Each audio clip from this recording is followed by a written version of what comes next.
skill idea, an idea toward success.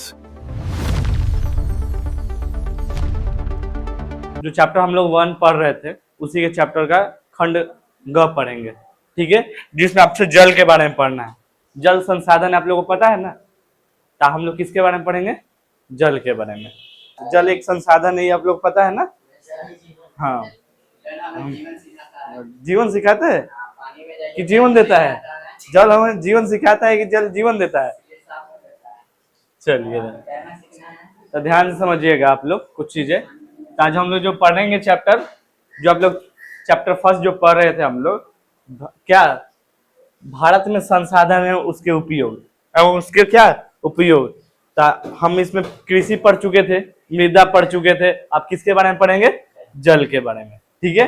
तो थोड़ा सा जल के बारे में ध्यान समझिएगा। ये एक जितने भी आपको यहाँ पे नोट्स दिखा गया है सब आपके एनसीईआरटी से, जो आपका बिहार बोर्ड का बुक है उसको देखते हुए लिखा गया ये बुक। आप ध्यान समझिए कि जल संसाधन, कौन सा संसाधन के बारे में? जल संसाधन के बारे में, ठीक है। तो आप लोगों को हाँ ध्यान समझिएगा। आपको पता है कि जो बिहार के उत्तरी मैदानी क्षेत्र के लोग हैं, उत्तरी मैदानी क्षेत्र कहने का मतलब मान लीजिए बिहार का एक मैप बनाते हैं, ध्यान समझना है। ये बिहार का मैप हो गया, ठीक है। जो बिहार के जो ऊपर के साइड के क्षेत्र है ये, इसको बोल सकते हैं उत्तरी, नहीं बोल सकते हम लोग? उत्तरी साइड का जो क्षेत्र है इसके यहाँ पे नेपाल, जानते हैं नेपाल देश है? हाँ, नेपाल देश से नदियां एक निकलती है, कोसी, ठीक है। बताए थे आप लोग को, 9th में पढ़ा चुके हैं। तो वो एक नदी होती है, नदी है कोसी, जो गंगा की क्या है? सहायक नदी है। तो जब बरसात का मौसम आता है, जब बारिश पूरा चारों तरफ फैल जाती है, तो क्या होता है? तो ये जो नेपाल के जो लोग होते हैं, नेपाल की जो सरकार है वो अपने डैम को क्या कर देती है? खोल देती है। क्यों खोलती होगी? हाँ हाँ, यानी खुद की सुरक्षा को बनाए रखने के लिए वो क्या करती है? अपने डैम को खोल देती है। तो वो एक नदी है, वो नदी है कोसी। कौन सी नदी है छोटू? कोसी नदी। तो जैसे ही अपने डैम को खोलती है तो ये डैम प्रवेश करता है इधर, ऐसे नेपाल से बिहार की तरफ क्या करता है? प्रवेश करता है।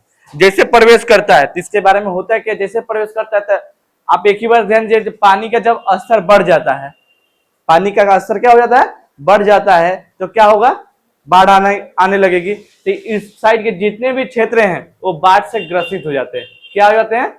बाढ़ से ग्रसित, यानी बाढ़ के कारण ये सब क्या हो जाते हैं? डूब जाते हैं। बाढ़ के कारण क्या हो जाते हैं? डूब जाते हैं। इसीलिए यहाँ के जो बहुत सारी क्षति होगी कि नहीं होगी? किसकी क्षति होगी? कृषि की क्षति होगी। और क्या होगी? हर मकान, जितने भी गाय भैंस मवेशियों के लिए, हाँ, पशुपालन, जितने भी सब चीज की क्या हो जाएगी? क्षति हो जाएगी। किस साइड में? तो उत्तरी बिहार में। किस साइड में? उत्तरी बिहार में। क्योंकि ये जो गंगा नदी है, ये कौन सी नदी है? गंगा नदी। हाँ, मान लीजिए यहाँ है, तो ये जो गंगा नदी प्रवेश करती है, मान लीजिए कि प्रवेश करती है, तो ध्यान से समझिएगा, जो इसके कारण इसमें बाढ़ आती है। तो ये जो बाढ़ लाती है जो उत्तरी बिहार में, वो कौन सी नदी है? कोसी नदी है। अब जैसे ही कोसी नदी बाढ़ लाती है तो लोग, आपको पता है कि जब पानी ज्यादा हो जाएगा तो लोग अब रोने लगते हैं। क्या होने लगते हैं? रोने लगते हैं। इसलिए यानी शोक मनाने लगते हैं। क्या मनाने लगते हैं? शोक मनाने लगे। अब रोना यानी कि मतलब शोक मनाना है, इसलिए इसको बिहार की शोक नदी कहते हैं। बिहार की कौन सी नदी कहते हैं? कोई दिक्कत अब समझ में आया कि नहीं आया? आप ध्यान से, जो पृथ्वी है, थोड़ा सा पृथ्वी के बारे में ध्यान समझिएगा। आप लोगों को पता है ना पृथ्वी का आकार कैसा है? गोल नहीं, जियोड, ठीक है, गोल नहीं, क्योंकि अपने अक्ष पे वो मूव की हुई है, घूमी हुई है। तो ठीक है, आप ध्यान समझिएगा कि जो आपको पता है कि एक पृथ्वी के बारे में समझना है, तो पृथ्वी के बारे में आपको चारों तरफ पानी ही पानी है। जानते हैं कि नहीं जानते हैं? चारों तरफ पानी है। अगर हम इसको 4 भाग में बांटते हैं, मान लेते हैं, आप लोग पता है ना कि महासागर हैं, तो महासागर, हाँ, तब इसके 1 भाग, 2 भाग, 3 भाग, ठीक है, 3 भाग में क्या है? पानी पानी है। 3 भाग में क्या है? पानी। पूरे कितने भाग है? 1 भाग, 2 भाग, 3 भाग, 4 भाग। 4 भाग में 3 भाग में क्या है? पानी है। यानी 3/4 भाग पर क्या है, जल है, यानी पानी है। कोई दिक्कत?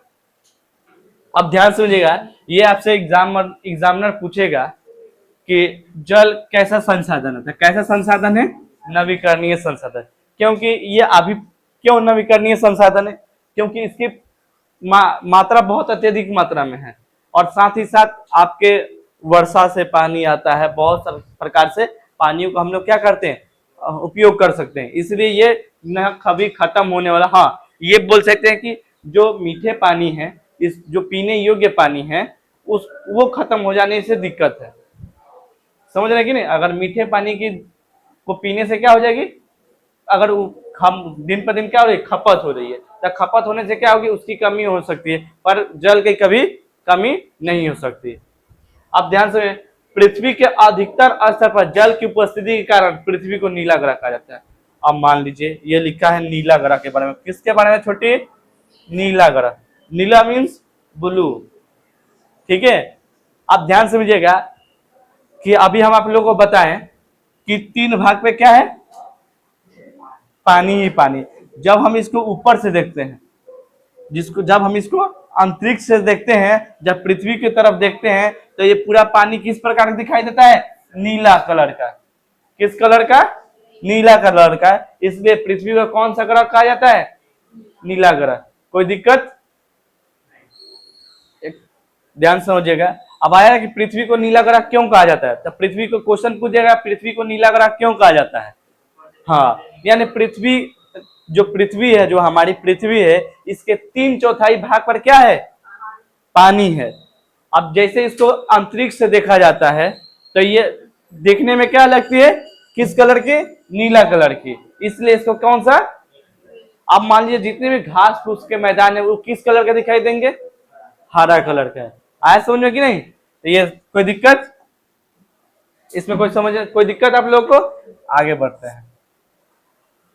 अब ध्यान समझिएगा कि जल स्रोत के विभिन्न स्वरूप। हम जल स्रोत के कैसे कैसे स्रोत देखते हैं कि नहीं देखते हैं? तो जल स्रोत के हम लोग बहुत सारे स्रोत देखते हैं, जिसमें से भूपृष्ठीय जल। कैसे जल?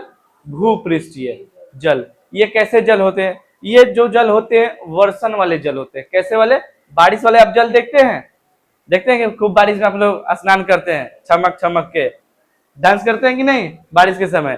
तो ये जो भूपृष्ठीय जल है, ये किस पे आश्रित होते हैं, किस पे आश्रित होते हैं? तो वर्षा के जल पर।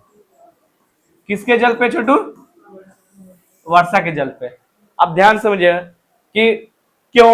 अब ध्यान से समझने वाली ये बात है कि आप वर्षा का जब पृथ्वी पे यानी अपने सतह पे पड़ती है, तो क्या होता है, पानी कहाँ कहाँ जाता है? नहीं, ध्यान समझिएगा, कहाँ? नदी में।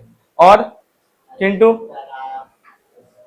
नदी में, महासागर में, तालाब में, नहरों में, ये सब में जाएंगे कि नहीं जाएंगे? और कुछ पानी वाष्पित होके उड़ नहीं सकते हैं, वाष्प उत्सर्जन की प्रक्रिया हो जाएगी। तो ये जो भूपृष्ठीय जल होते हैं, वो किस पे निर्भर होते हैं? वर्षा के जल पर। किसके जल पर? वर्षा के जल पे। आप लोग जब बारिश होती है तो आप लोग क्या करते हैं? खूब स्नान करते होंगे, करते हैं कि नहीं करते हैं? ओ, केवल तो आप लोग घूमते होंगे ना, खाली घूमने में फोकस, कोई दिक्कत नहीं है। आप ध्यान से, भूमिगत जल। कैसे जल? भूमिगत जल। अब ध्यान समझना है कि भूमिगत जल क्या है। यानी जो अभी आप लोगों को बताएं कि जो भूपृष्ठीय जल होते हैं वो किस पर निर्भर होते हैं? वर्षा के जल पर। अब जैसे ही वर्षा के जल पर निर्भर होते हैं, तब कुछ पानी जमीन के स्तर के नीचे जाती होगी कि नहीं जाती है? जाती है। तब वो किसी रूप में भूमिगत जल के रूप में देखने को मिलता है। किस जल के रूप में देखने को मिलता है? भूमिगत जल के रूप में देखने को मिलता है। कोई दिक्कत आप लोग को इसमें? समस्या? अब देखिए, वायुमंडलीय जल क्या? हाँ, भूमिगत जल। कौन सा जल?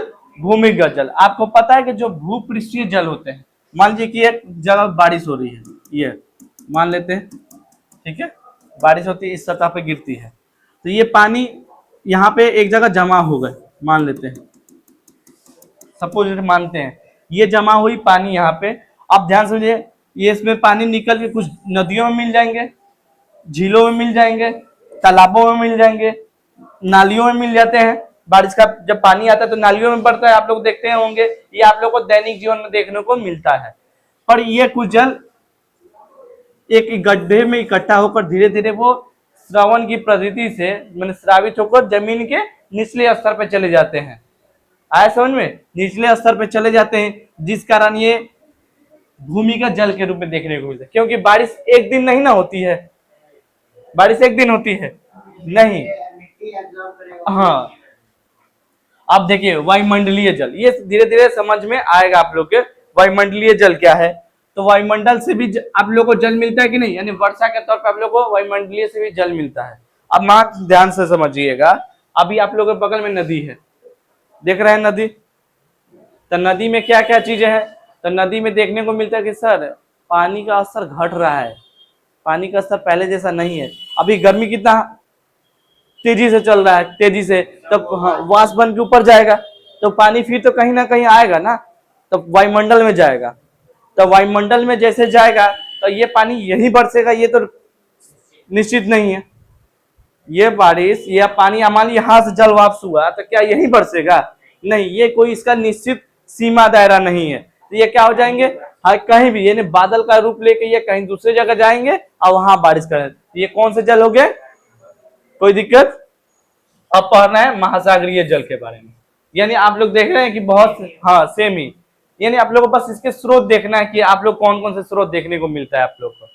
महासागरीय जल, जैसे आप लोग का महासागर हो गए, प्रशांत महासागर, क्योंकि महासागर छोटे नहीं ना होते हैं, बहुत बड़े बड़े होते हैं, ठीक है। तो महासागर में पानी की मात्रा इतनी ज्यादा होती है कि वहां से ये जल के स्रोत देखने को मिलते हैं।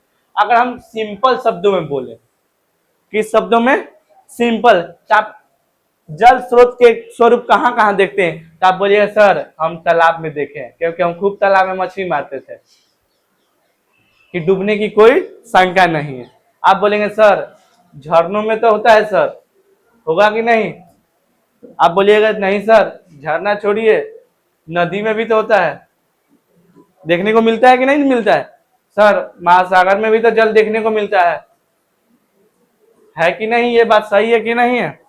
तो ये सब क्या है, जल के स्रोत हैं कि नहीं है, पर उसको किस प्रकार दिखाया जाता है, ये उसका चीजें हैं। कोई दिक्कत? अब आप ध्यान समझिएगा, जल का भंडारण, किसका भंडारण?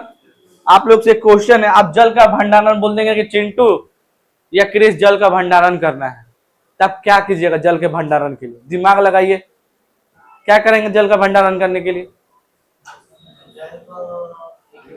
हाँ, जैसे आप लोग का वर्षा हो रहा है तो बाल्टी में इकट्ठा कर आप देखिएगा कि हाँ, चलिए अच्छा क्वेश्चन का जवाब। मान लीजिए कि आपकी ये छत है, रूफ, ठीक है, रिसाइकल कर। हाँ, आप देखते हैं कि रूफ के बगल में एक नली बनाई होती है, देखते, हाँ, और उसको ऐसे नीचे की तरफ कर्व करके नीचे की तरफ दिया जाता है कि बारिश का जो पानी है वो कहाँ जाए, ये छत पे यानी रूफ पे ना रह के कहाँ निकले, बाहर की साइड में निकले। होता है कि नहीं होता है? तो हम इसको हम क्या कर सकते हैं, इस पानी को हम एक टंकी की मदद से, टंकी की मदद से क्या कर सकते हैं, एक जगह इकट्ठा कर सकते हैं। इसलिए इसको क्या कर सकते हैं, भंडारण कर सकते हैं। देखने को ये चीजें हो सकता है कि नहीं हो सकता? तो ये पीने योग्य तो पानी नहीं होगा, तो सर ये तो हम पानी इकट्ठा कर लिए, अब इसका यूज कहाँ करेंगे? तो कहाँ करेंगे प्रियांशु? हाँ बताइए बोल के, कहाँ करिएगा, कहाँ कीजिएगा? घूमने के लिए। सर सही बोल रहा, नहीं बोलो। हाँ, यानी अगर पेड़ पौधों को पानी चाहिए तो उसमें भी इस पानी का यूज कर सकते हैं। साथ ही साथ अगर आपको कपड़ा धोना है उसमें भी इसका यूज कर सकते हैं, है कि नहीं? तो आपको आया समझ में कि नहीं है? भंडारण से आप क्या समझते हैं? जब भंडारण का सबसे बड़ा जल संग्रह महासागर होता है, जो भंडारण का सबसे बड़ा जो जल संग्रह होता है, संग्रह यानी इकट्ठा करना, क्या करना? इकट्ठा करना। था पानी कहाँ इकट्ठा होगी? तो जहां ज्यादा खाई टाइप की होगी, तो कहाँ होगी? महासागर। पता है ना आप लोगों को, बहुत खाई है उसके अंदर, यानी गहराई है, तो पानी का जो सबसे बड़ा जल संग्रह है वो कौन सा है? महासागर। तो आपसे क्वेश्चन पूछ दिया जाएगा आप लोग से, जल का भंडारण अगर आपको देखना है तो सबसे बड़ा केंद्र कौन सा होगा? तो ऑप्शन देगा आप लोग, तालाब, झरना, नदी, महासागर, तो क्या होगा? कोई दिक्कत? आप लोग को एक चीज बताए होंगे कि भारत विश्व में सबसे अधिक बारिश कहाँ होती है? जो हाँ, मासीनाम मेघालय। मासीनाम मेघालय में सबसे अधिक क्या होती है? बारिश होती है। अब ये आप लोगों को पता है कि नहीं? ये आप लोगों को ऑब्जेक्टिव में पूछे जाएंगे, ये आप लोगों को आगे हाँ, चिरापुंजी वहीं का जगह है, ठीक है। चिरापुंजी भी मेघालय का ही जगह है, पर सबसे अधिक जो बारिश होती है वो कहाँ होती है? मासीनाम में। चिरापुंजी में ये देखने को मिलता है कि वहां पे लोग जल का क्या करते हैं? भंडारण करते हैं। क्या करते हैं? भंडारण करते हैं। तो इसमें कोई दिक्कत आप लोग को समझ में? हाँ, देखिए, एक क्षेत्र को बोल सकते हैं हम समुद्र कब? जब तक उसमें एक निश्चित लंबाई ना हो। समझ रहे ना? महासागर इसलिए बोला जाता है कि उसके अनंत तक कोई अभी तक हाँ, समुद्र इसलिए, देखिए ध्यान से, महासागर इसलिए नहीं, सागर इसलिए बोला जाता है क्योंकि उसकी जो गहराई है उसको मेजर नहीं किया जा सकता है। समझ रहे ना? आज समुद्र की गहराई को मेजर किया जा सकता है। फॉर एग्जाम्पल में कैसे आप लोग बताए हैं कि जब समुद्र से अगर दूरी देखना होता है तो आप लोग किसका प्रयोग करते हैं? किस चीज का? नॉटिकल का प्रयोग करते हैं। तो आप लोगों को जैसे दूरी मापने के लिए सबसे बड़ा मापक जो होता है प्रकाश वर्ष होता है। क्या होता है? प्रकाश वर्ष।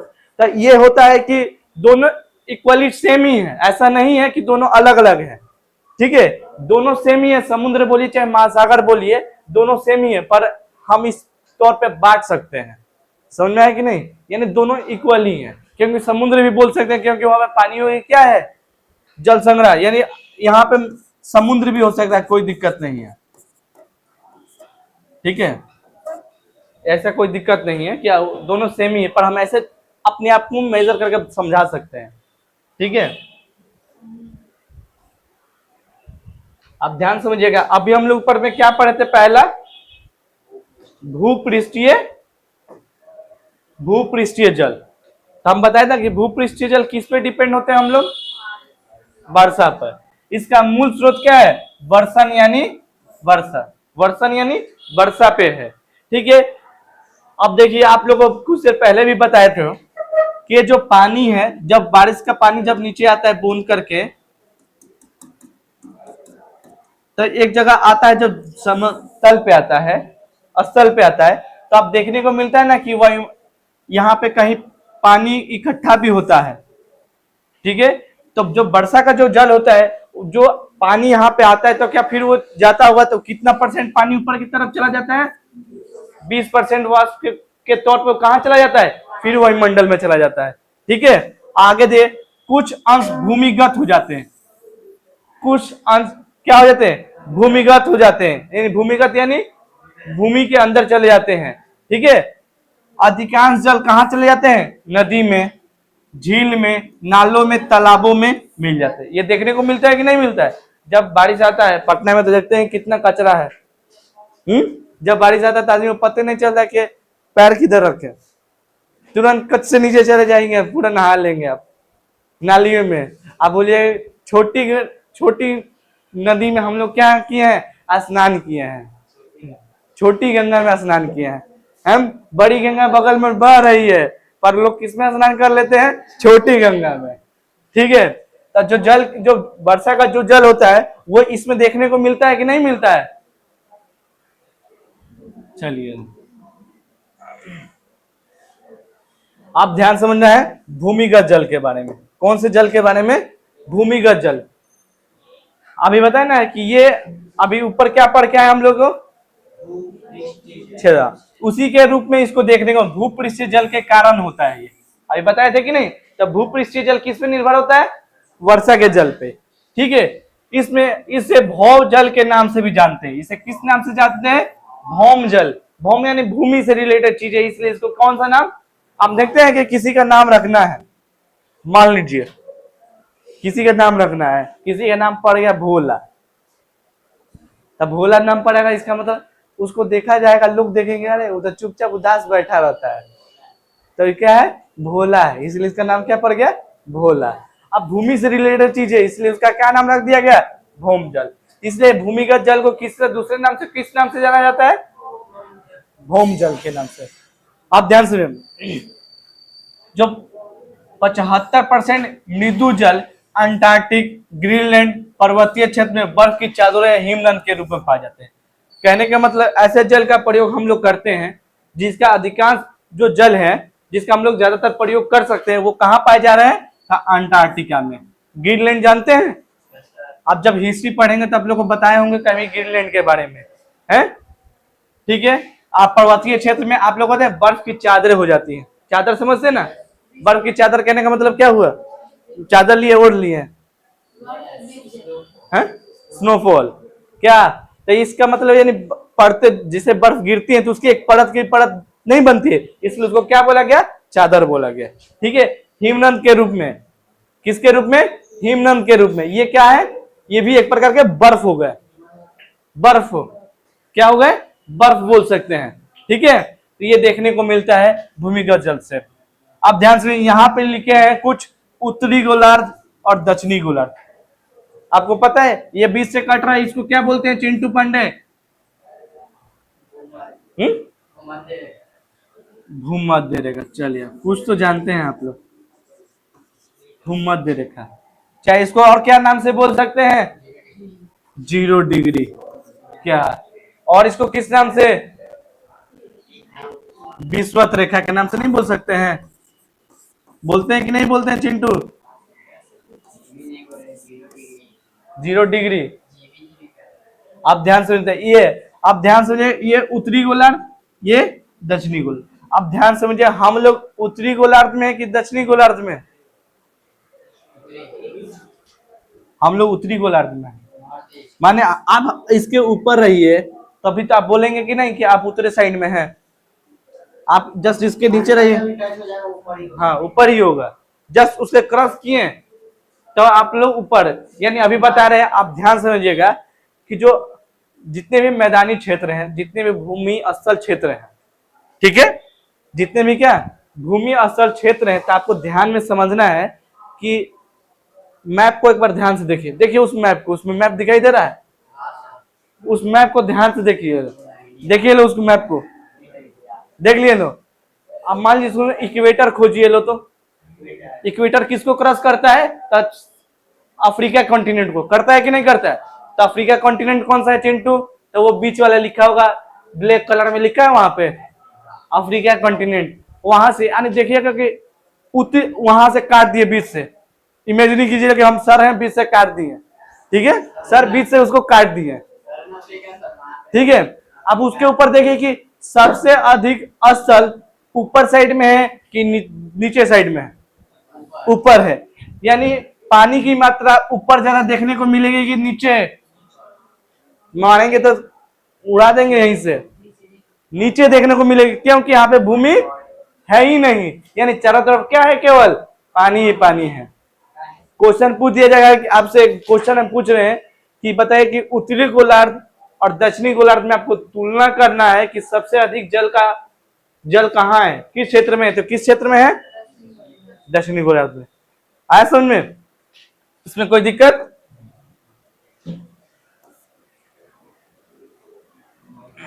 ये थोड़ा सा आप लोग को समझना है।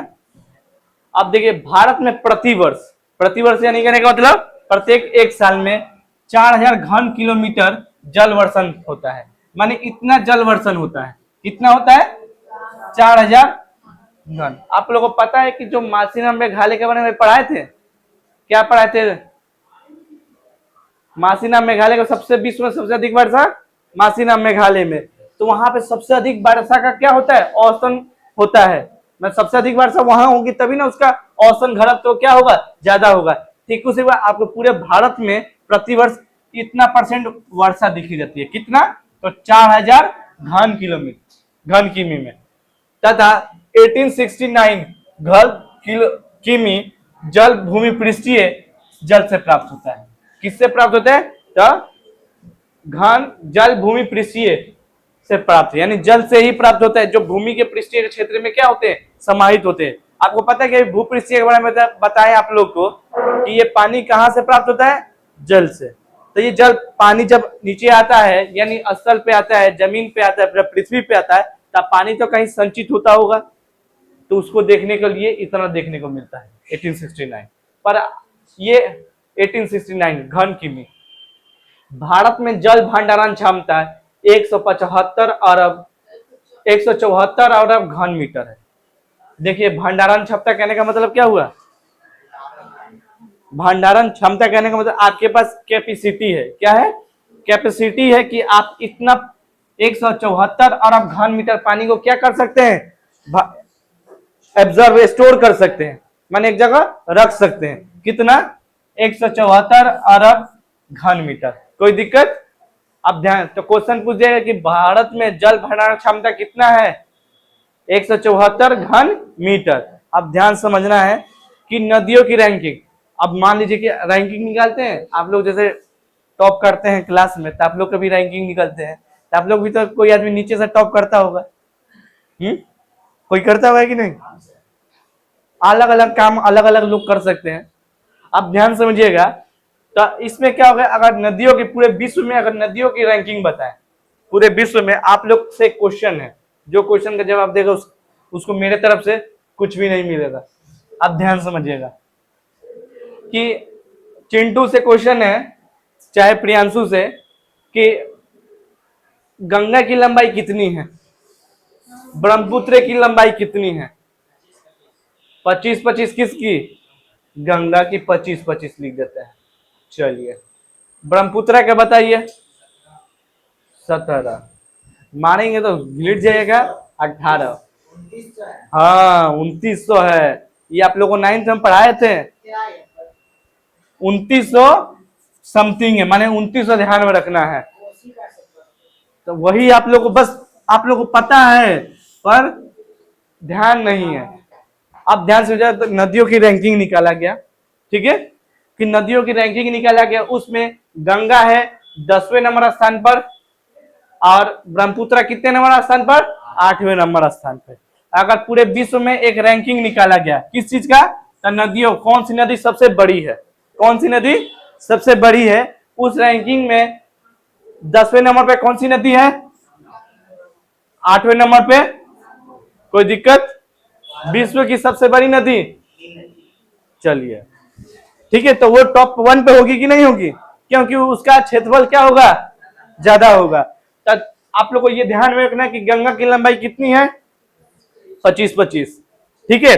पर ये अभी का आंकड़ा है, पर आपका जो बोर्ड है, जो आपका हम लोग का जो बिहार का एजुकेशन है, उसमें अभी भी डाटा को चेंज नहीं किया गया है। डाटा को क्या नहीं किया गया है? चेंज नहीं किया। पर आप लोग को 25 याद रखना है बस, कि 25 कुछ होगा, 25-20 होगा, मानते हैं 25-25 से ऑप्शन में होगा। तो आप लोग को तो ध्यान में बोल के ही जा रहे हैं, पर हम लोग का जो आप लोग का बुक है, वो बुक में डाटा जो है ना चेंज नहीं किया गया है, इसलिए थोड़ा सा दिक्कत होता है, क्योंकि डाटा न्यू डाटा जोड़ा जा रहा है। जो आप लोग का बुक है बहुत पुराना पब्लिश किया गया है बुक है, इसको ध्यान में रखना है। तो क्वेश्चन आपसे पूछ दिया गया कि नदियों की रैंकिंग में सबसे 10वें नंबर स्थान पे कौन सी नदी है? 8वें नंबर स्थान पे ब्रह्मपुत्र। इसमें कोई दिक्कत? अब देखिए, जैसे हम लोग आजाद हुए, आप आजाद हुए नहीं हुए? आप लोग पे अभी अंग्रेज गुलामी शासन कर रहा है। यहाँ से निकले के क्या हुआ? गुलाम बना के रखा गया है। ऐसे तो आप लोग कंप्लेन कर दीजिएगा। अब देखिए, हम लोग का देश आजाद हुआ कब? 1947 में, ठीक है। अब उसके बाद हुआ कि 1951 का समय था। कब का समय था? 1951 का समय था। भारत में प्रति व्यक्ति की जल के लिए 5177 घन मीटर थी। अब ध्यान समझिए कि एक व्यक्ति को, प्रति व्यक्ति समझ में आता है? मान लीजिए कि हमको इतना पानी मिलता था यूज करने के लिए, मान लीजिए हम ही हैं और 1951 के समय हम थे, मान लेते हैं, ठीक है। ऐसे मानने वाला तो मानना, मैथ के स्टूडेंट है, इसको मानना चाहिए। नहीं मानिएगा, ठीक है। तो कोई बात नहीं, आप ध्यान सुनिएगा। वो जब 1951 का समय था, उस समय एक व्यक्ति को पानी यूज करने के लिए इतना उसके प्रति आता था, कितना? 5177 घन मीटर। पर समय चेंज हुआ, जनसंख्या बढ़ी, अब आया 2021। कब आया? 2001 आया। 2001 में भारत में प्रति व्यक्ति की जल के लिए कितना पानी बच गया? 1829 घन मीटर। आप समझिए, तुरंत देखिए डाउनफॉल शुरू, तुरंत देखिए डाउनफॉल शुरू। अब आया संभावित, क्या आ गया है? संभावित यानी समझने का मतलब क्या है? मैंने अब संभावना व्यक्त किया गया है कि 2025 में, पार तो हो गया है 2025, पर 2025 में प्रति व्यक्ति के लिए 1342 घन मीटर पानी की उपलब्धता है। एक व्यक्ति को इतना पानी यूज करना पड़ रहा है, 1342। ये निकाला गया, औसत निकाला गया, एवरेज निकाला गया। अब ध्यान समझिए कि पहले पानी कितना मिलता था एक व्यक्ति को, अब कितना मिल रहा है। समझ में आ रहा है कि नहीं? ये किसको दिखा रहा है? जनसंख्या के साथ जल संकट को। किसको दिखा रहा है? जल संकट को। नहीं दिखा रहा है जल संकट को। पहले आप 5 बाल्टी में नहाते थे लोग, अब 1 बाल्टी में। तो जल संकट है कि नहीं? है कि नहीं जल संकट? आप ध्यान समझिएगा, कुछ चीजें ध्यान से समझने के लिए मोस्ट इंपॉर्टेंट चीज है, मोस्ट से मोस्ट, जो आप लोग को एग्जाम में पूछेगा तो पूछेगा, पूछेगा तो पूछेगा। हाँ, प्यास लग गया, कोई बात नहीं, पानी मंगाया जाएगा आप लोग के लिए, ठीक है? आप ध्यान समझिएगा कि एक मनुष्य है, प्राणी, कोई भी प्राणी है, तब प्राणियों में कितना परसेंट पानी पाया जाता है? 65%। प्राणियों में कितने परसेंट पानी पाया जाता है? कितना? 65%। तथा पौधों में 65 से 99% पानी जल विद्यमान होता है। कहने का मतलब, क्वेश्चन पूछ दिया जाएगा आप लोग से, प्राणियों में कितने परसेंट जल उपलब्ध होती है? तो 65, पौधों में तो 65 से 99। ये क्वेश्चन आपके बोर्ड में पूछा गया है, पूछा गया। इसका मतलब 2-3 साल पहले पूछा गया, तो इसका मतलब पूछ सकते हैं, मारेंगे यहां से। ठीक है, ये पूछ सकता है।